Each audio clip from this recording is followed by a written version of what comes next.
The Rickey Smiley Morning Show. It's the front page news. It's what's trending now. Ever since Supreme Court Justice Ruth Bader Ginsburg passed away on Friday night, people are wondering what it means for the nation's highest court, especially when the election is right around the corner. And joining us this morning to talk about all of this is attorney Glennon Threatt. Glennon, good morning. Good morning, Rickey, and good morning to the radio audience. Hey, man, appreciate you, man. It's a lot of stuff, man, that we got to break down. Republicans have to decide whether they will break from their no election year confirmation stance from 2016, and it don't look like that's going to happen. What are your thoughts? Rickey, that decision's already been made. You know what? I think what's important to understand is that we have a three-part government in the United States where we're supposed to have three co-equal branches, the executive, legislative, and judicial. Now, the people in the judicial branch, the federal judges, are the only people in that structure of government who serve for life. And so that structure is premised on the integrity and character of the chief executive. And there is no way that the Republicans will miss this opportunity to reshape the courts for a generation. They're just not going to pass up on this opportunity, Rickey, because if they don't put somebody in that Supreme Court seat now before the election, if Trump loses the election, then the momentum to replace that person will have lessened considerably. Right. Yeah, go ahead, Kay. Yeah, and if you watch what's happening, it's real interesting because Trump and the Republicans obviously know that they are losing in this election battle. They know that because that's why they're trying so hard to break precedent that they set and rush to make this happen. Because if he felt like he was going to win, then why not let the election play out and he's going to still be the president and then go through the process in a normal way and appoint somebody after he's inaugurated again, because he knows there's a good chance that he's not going to be inaugurated again and that there's going to be a new Senate. Well, the other thing he's been able to do, Special K, is to reshape the debate. Because as I watched news coverage over the weekend, when you look at the percentage of news coverage that was about Ruth Bader Ginsburg's passing as compared to the COVID-19 pandemic, there's a lot less coverage now on the dismal failure of the president to address the COVID pandemic than there is on the effect that this is going to have on the federal judiciary. I was looking at something this morning, and here's what I found out. Trump has appointed 24% of all of the federal judges who currently serve. There are 792 active federal judges in the United States right now, Supreme Court, regional appeals courts, and district courts. During his years in office, Trump has appointed 194 of those judges. So can they fire a federal judge? How did he get to appoint so many?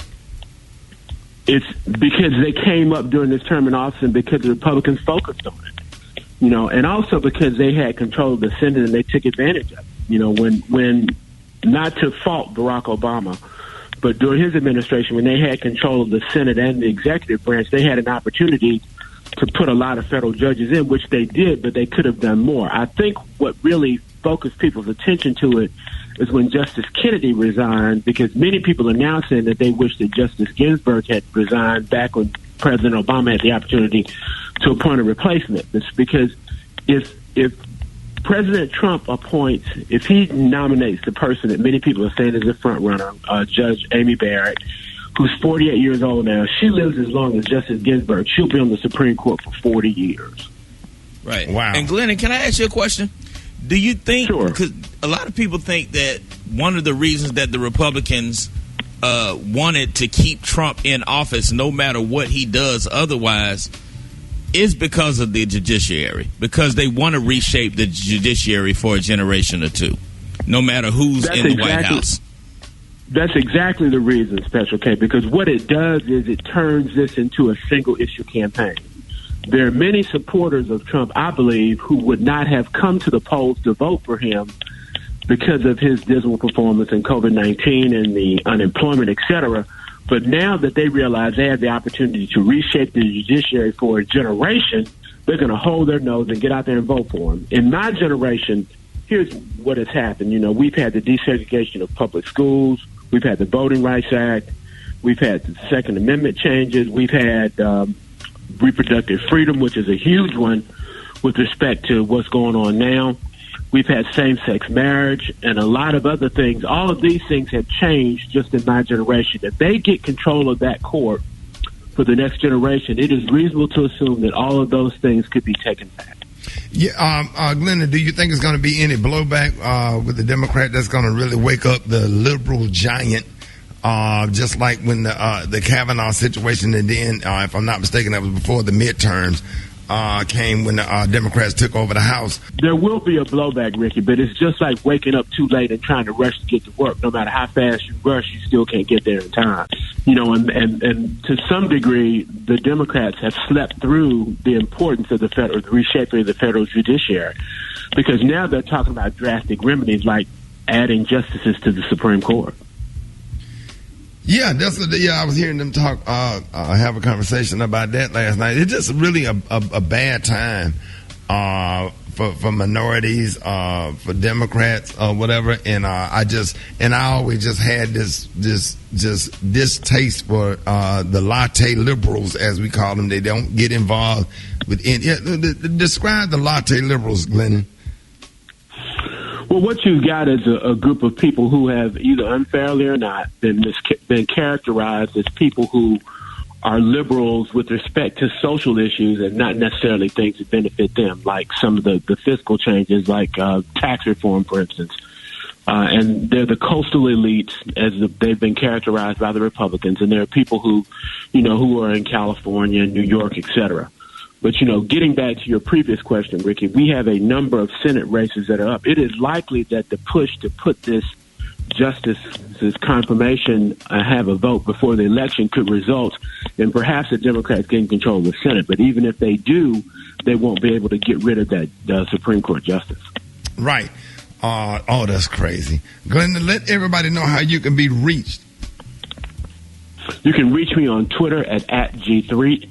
And if you follow me, I'll follow you back. Let's keep the conversation going. And, Ricky, you need to emphasize to the listeners that if your vote was important before this instance, it is far more important now, because we're looking at a transformational change in the fabric of our government. Yeah, and I hope y'all send somebody to South Carolina to support, what's his name that's running against Lindsey Graham? Harrison.